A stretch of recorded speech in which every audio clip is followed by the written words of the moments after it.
Today has been a wild day on the Battlerite Reddit, and the past few days have already been very wild for Paladins. All of this was sparked by some new changes being introduced to Paladins recently, or rather they've been announced, not quite in the game yet. Either way, people have been looking for other games because of it. And the game that many people seem to switch over to seems to be Battlerite. Based on that, it was time for a comparison between the two. So this video is Paladins versus Battlerite. I've played both games a fair bit. Paladins I picked up already in the closed beta and then recently played it more again. Battlerite I've played much more extensively since its release, so I have a bit of experience in both and I wanted to share that with you. Now you may think, Duke, those are completely different genres. What do these games have in common? Well, it's quite simple. While they may not have the same perspective or the same kind of playstyle in many regards, they still have overlap, but primarily they're both free to play, they both utilize some sort of enhancement system, card system, whichever you want to look at here. And while they both have different viewing angles, they do have somewhat similar graphic styles. And when you leave one game, you look around what's fresh on the market, and Battlerite is pretty fresh right now. In the free-to-play section is one of the games that climbs up really quickly. And with this little explanation out of the way, let's get into the comparison. We'll go over various aspects of both games, ranging from monetization, graphics, over to controls, balance and whatnot. There's gonna be a lot to cover, so let's jump into it. The first one is monetization. Paladins is a free-to-play game that for the longest time made its money through cosmetics. With the upcoming patch, with the upcoming change, this may change. If the card unbound system goes through as it's currently planned, then we will be able to pay for cards, and that will mean that you can get advantages through paying with money. Even though Hi-Rez have stated that it will stick to cards unbound, and they've been memed for that plenty, I do not think that it will stay in the way it currently is, and I'm not sure if it's gonna be pay to win at the end or not. We will have to see, but that's the current state. Battlerite, on the other hand, is free to play and has zero pay to win structure. All the things that you can invest in currently are simply cosmetics for the game, so nothing outside of that. Clear winner in this category, therefore, at the moment, Battlerite. Next one are graphics. Now, Paladins is the one that, in my opinion, takes the lead here, simply because of the third-person perspective, allowing for much more detailed graphics. It just looks a little nicer overall. That said, Battlerite still looks very nice, it has very nice effects. It's just a little closer to the typical MOBA look and not quite as polished style-wise as Paladins already is. In the end, this comes down to preference as well, but I'll give this one to Paladins. What is the game? Paladins is a first or third person shooter depending on which perspective you choose, that was developed by Hi-Rez Studios. Now Hi-Rez Studios has a bit of a history with games that they kinda left in the dirt, but then they were quite successful with Smite, and that's been ongoing for quite a while. On the other side, we have Battlerite, which is an arena-style brawler that takes a lot from MOBAs, especially the top-down perspective. This was developed by Stunlock Studios. Stunlock Studios had to close down their previous game, Bloodline Champions, due to choosing some, well, unfortunate companies to work with, and they are an indie developer outside of that, so not the biggest background for this company. I will give neither the winner here, it's basically more depending on what you prefer, if you'd rather have a bigger company that is known to have failed a few times, or a smaller company that has never really shown what it's been capable of, but also is just a smaller company for now that could easily close down in comparison. As for the kind of game, it's obviously down to what you prefer, though I will say that there seems to be a very strong overlap between the player bases here, as even those who prefer shooter games will find that aiming aspect in Battlerite still.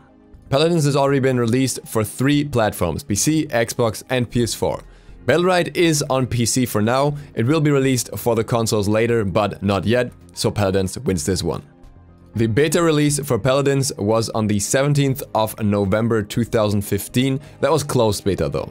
The beta release for Battlerite was on the 20th of October 2016, but what we have to say here, even though this game was released way later, there was Bloodline Champions before, which Battlerite basically heavily borrows from and was kinda in development that way beforehand already. So in a way, Bloodline Champions was kinda Battlerite's alpha. The public release of Paladins has still not happened, it's still in beta, whereas Battlerite was officially released on November 8th of this year, 2017.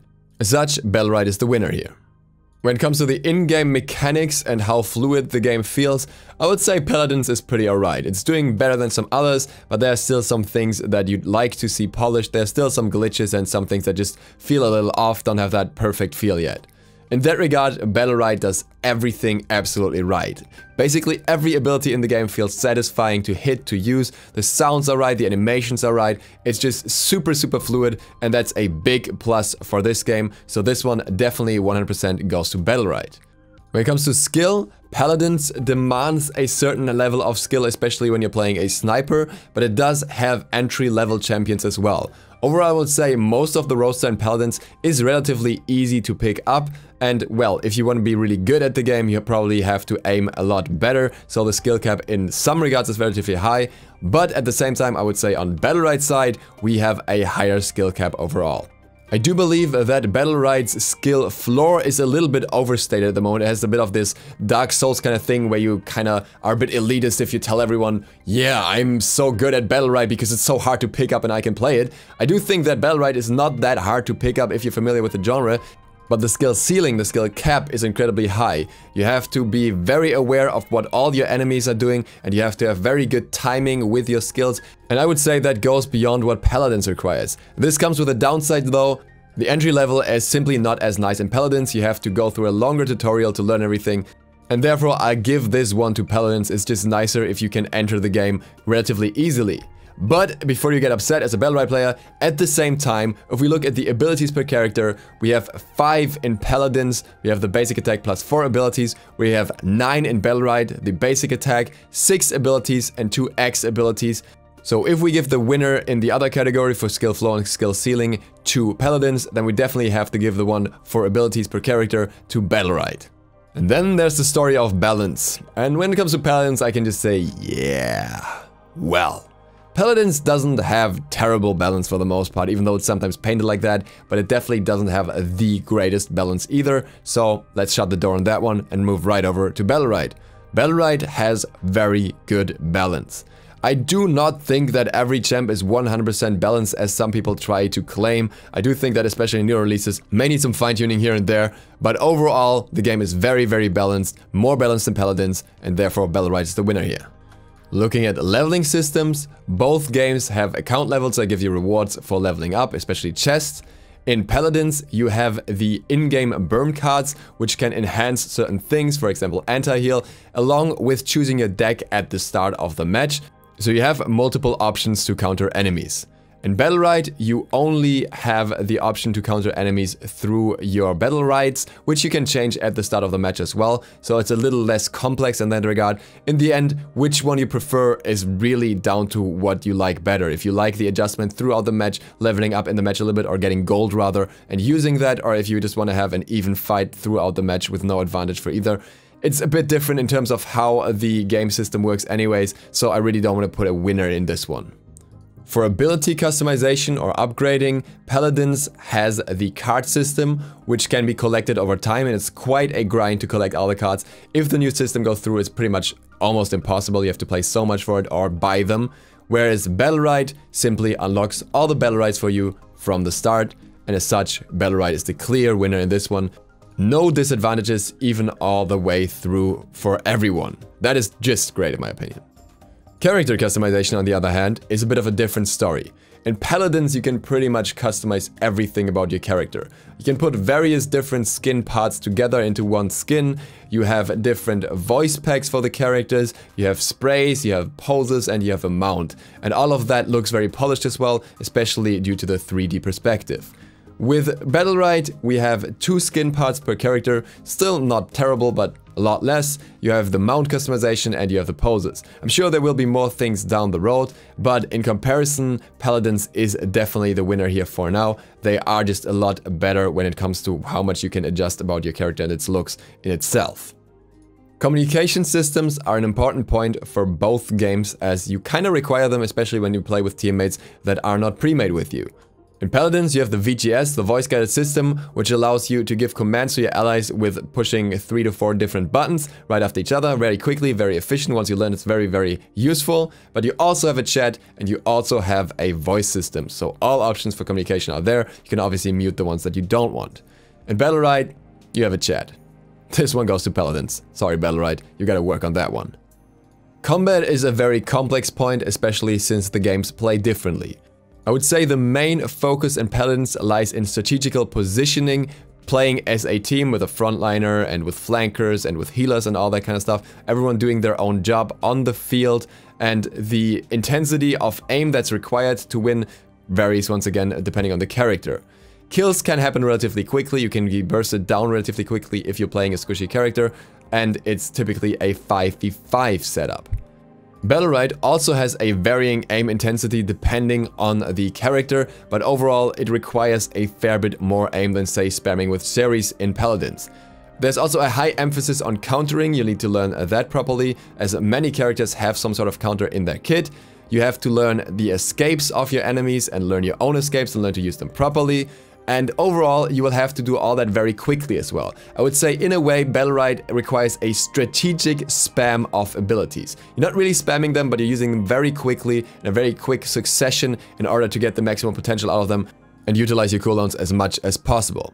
The fights are still longer than in Paladins though. You will have a 2v2 and 3v3, and in both cases the fights can last very long until a character goes down, which feels very fair. You can't just get bursted away immediately, but rather there's always some strategic aspect to it. Which target do we focus first, because all have a decent amount of health? Who do we chunk down to the point that they can regenerate less, and all that kind of stuff.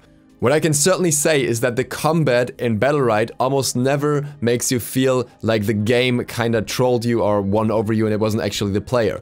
If you lose, it's 99% of the time to the player, and that makes the combat system just great. It feels so good to just know that if you lose, it's because you messed up. As such, I'll give the point to Battlerite here. The round duration in both games is relatively short. Paladins is a bit on the longer-ish side, but still rarely really long.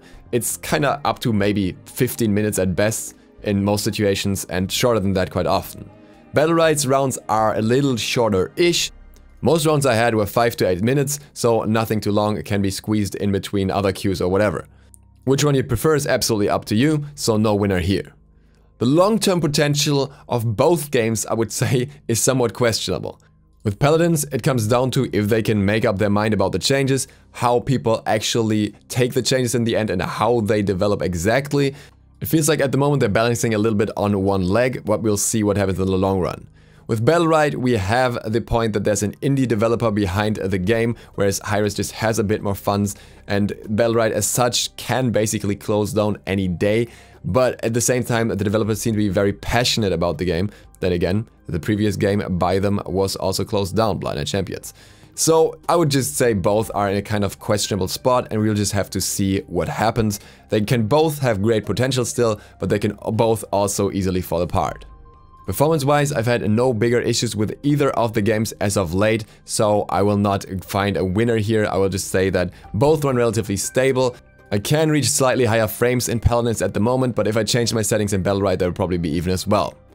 In terms of support, the communication with Paladins typically is relatively fast, and it's relatively open what they're doing. They're very clear about that, and if you have an issue, your ticket will be resolved within like 48 hours-ish.